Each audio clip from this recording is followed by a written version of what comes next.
later magic became different. And there's a number of reasons for that.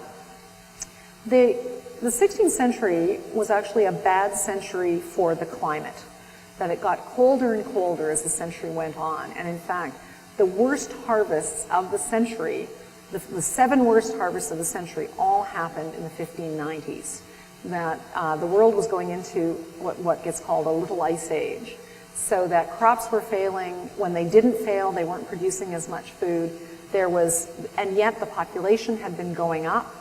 And so there was famine, there was need. People were really on the edge by the end of the century.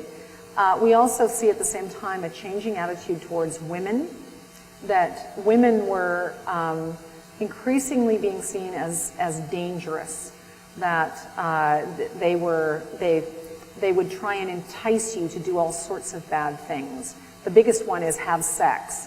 That in the Middle Ages, men and women were both seen as interested in sex, and in a marriage, they were to participate equally. That there was something called the conjugal debt that you owed to your spouse of either sex. And so, in fact, women in the Middle Ages were able to divorce their husbands if they could go to court and prove that he had not been willing to have sex with them. And this actually happened. When we get to by the 16th century, women were held to be voracious sexually, and that sex was a problem, especially for people who were scholarly and wanted to have a spiritual journey, whether they were Puritans on the one hand, or someone like John Dee trying to interact with angels on the other. And John Dee, in fact, in his diary, records both his wife's menstrual cycle and when they had sex. And as far as one can tell, the reason he does these is to show that when they had sex, it was for a reason. It was because she could get pregnant. And he often says in the diary, "She made me do it." So women were just bad. I mean, it's very interesting because this flips in the Victorian period, where women were held not to like sex at all, and that they would just, close their eyes and think of England. So you can see just how much these kinds of attitudes towards bodies are wrapped up in nothing to do with the physical body that we live in, but the mental and philosophical and social body that we live in.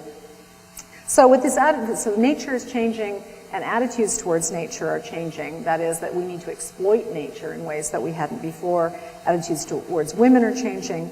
And so what we start to have in the 16th century is what's called the witch craze.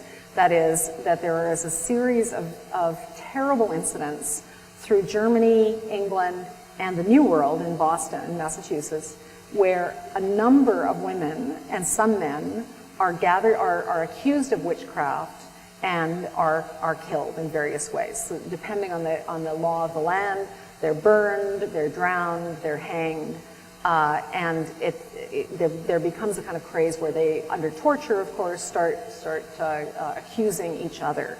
And it does seem that this is all tied up with all of these changing attitudes towards what women are capable of and what magic looks like. Most witches by the 16th century are being accused of sleeping with the devil, and that they look for the devil's marks on women. That's what you're seeing in that picture. That's the devil in the middle. I'm not quite sure what those babies are doing, but it's not good. And this is true of other parts of the magical world as well. That is, that we're having a changing attitude towards what we can do with nature. It's more dangerous, but it's way more powerful than it ever was. And so alchemists become more interested in finding the underlying nature of matter. And part of the reason that they want to find the underlying nature of matter is because this is the way to a long life. That is the elixir of life. And so earlier on, it had been really about gold and silver, and now it's about extending life.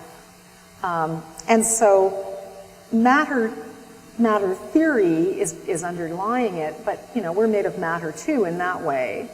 And what's also underlying it is the spirituality of this, that alchemy takes you on a spiritual journey where your soul can move from base metal to gold, because you want to have a gold soul. That's what you aim for. Just don't have sex. That's all I'm telling you. So it probably is no surprise that we see alchemy as a very important area of research for a number of very important scientists in the 16th and 17th century. For example, Robert Boyle and Isaac Newton.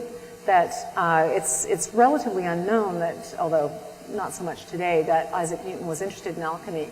That about 40 years ago, a woman named Betty Jo Teeter-Dobbs went to do a PhD and said she wanted to do it on Newton's alchemy, and everyone said he didn't do alchemy. That's ridiculous. Why would you do something like that? But she persisted, and what she's discovered is he actually spent more time working on alchemy than he did on gravity or mathematics or physics. The only thing he spent more time doing than alchemy was biblical exegesis. That, for example, he copied out the Bible by hand at least 2 times in his lifetime. He was very, very concerned about when the second coming would be, when the end of times would be, and therefore became very interested in something that's called chronology, a very important subject in the 17th century, when one of his colleagues, Bishop Ussher, came up with the date for the beginning of the world, which now we ridicule, but at the time was seen as a very exact and mathematically careful analysis of how long the Earth had existed, which was 6,000 years.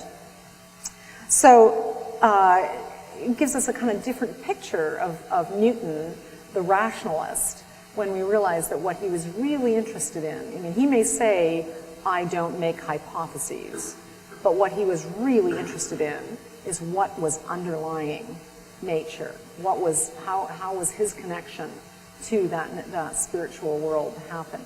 Interesting also because he was a Unitarian. He didn't believe in the divinity of Christ, so, which was something he had to keep to himself because he would have lost his position at Cambridge, which eventually he leaves Cambridge and becomes the head of the mint, largely because he did all this alchemy, and therefore he could tell whether people had counterfeited coins. So turns out alchemy had that other practical function as well.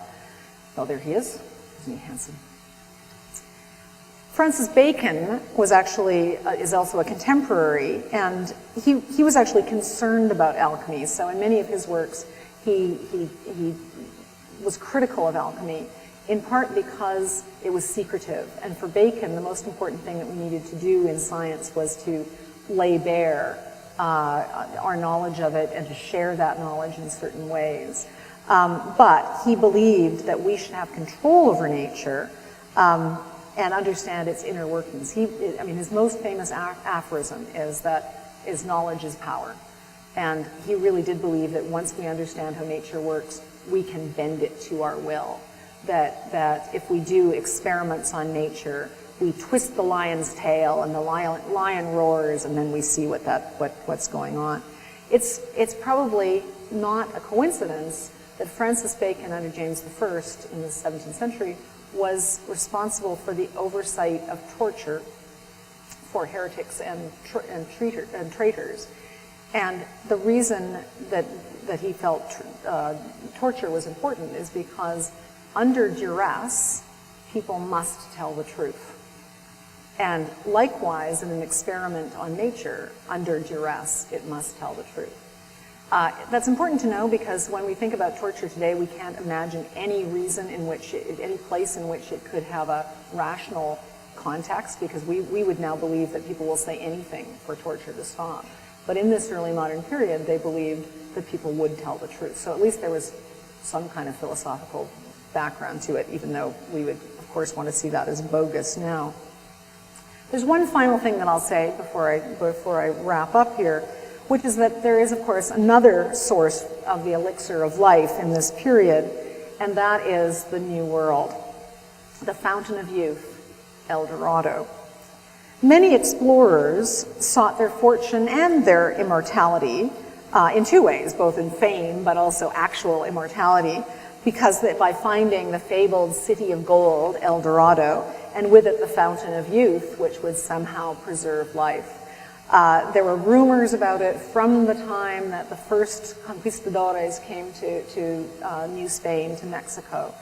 And many explorers who went native, as it were, went off into the bush with local tribes, would come out years later with stories about how there were people who had lived for hundreds of years in a kind of biblical way, like Methuselah, right? This was part of how you got back to that pre-fall moment when people lived for so long.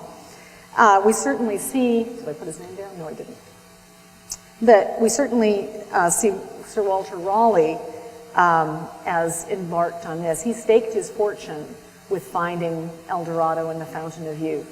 And in fact, he gets put in prison for a time in the Tower of London and eventually persuades James I to give him one more chance. Off he goes back to the New World, can't find anything, so he comes home to be executed. So it was a very unsuccessful voyage for him. But clearly, an interest in immortality, an interest in that contact with the unseen esoteric world also had major imperial, colonial, political parts to the story. So what I hope that you've gotten out of this undoubtedly very odd lecture for you is that many men, and even some women, tried to find ways to extend their lives, both spiritually and physically, throughout the history of the Western world. They used magic, they used alchemy, they used exploration. And all of these ventures were deeply embedded in a particular understanding of the relationship between the seen and the unseen world, between the esoteric and the known world. In a world where spirituality was an integral part of health, I mean, that really is something to remember as well, that if you were excommunicated from the church, if you had no relationship with other spiritual beings or with God, you might as well be dead for all of the time I've been talking about. And so spirituality and health are inexorably linked. And you could be, in fact, unhealthy in your body, and that would be what God had in plan for you, and then that was the right place for you to be. So that in a world where this spirituality was integral to health and the hope of eternity was strong and real, whether it was in this world or the next, eternal life has a very different meaning than the extension of life would have for us today. In a world where God's message could be read only incompletely, but in which God was immanent, that is, God was with us, then magic was completely plausible. And it's not just a human-made technology. It's also something that we are uncovering as we uncover the laws and the secrets of nature. So thank you for listening to me, and I'm happy to take questions.